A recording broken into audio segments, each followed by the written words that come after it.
दोस्तों ना सिर्फ नूर जहां फौजियों से मोहब्बत करती थी बल्कि फौजी भी नूर जहां को अपना आइडल अपना हीरो समझते थे। दोस्तों जंग जारी थी और रेडियो पाकिस्तान दिन ब दिन नए नए नगमे जारी कर रहा था।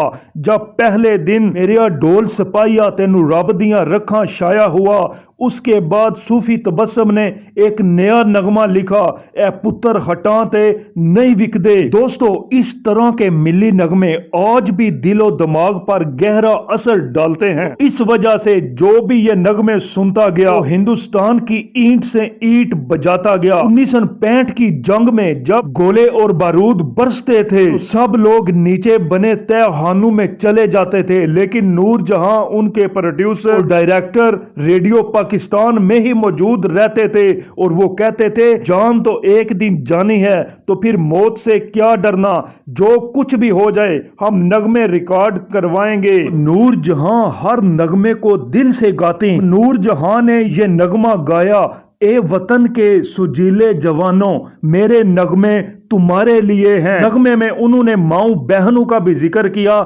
जिनके हाथों में फौजियों ने परवरिश पाई।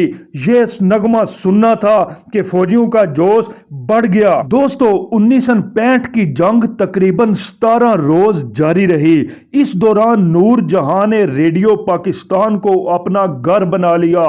दिन ब दिन रोजाना की बुनियाद पर वो एक नया नगमा गा रही थी। एक दिन जब कोई नगमा ना मिला तो डायरेक्टर ने उन्हें अल्लामा इकबाल की नज़्म हर लहजाए मोमिन की नई आन नई शान नूर जहां ने वो गाया। अब खुश हो गए, कहा ये एक बेहतरीन इंतखाब था। दोस्तों नूर जहां की इन्हीं खदमात की वजह से हुकूमत पाकिस्तान ने उनको मलका तरन्नुम खिताब दिया। दोस्तों जब भी 1965 की जंग का जिक्र किया जाएगा तो मलका तरन्नुम नूर जहां का जिक्र सुनहरी हरूफ में लिखा जाएगा। नूर जहां खुद कहती हैं कि मैं एक क्लासिकल सिंगर थी, लेकिन जंग के दौरान गाए गए मिली नगमों की वजह से मैं पाकिस्तानी कौम की नजरों में हीरो बन गई।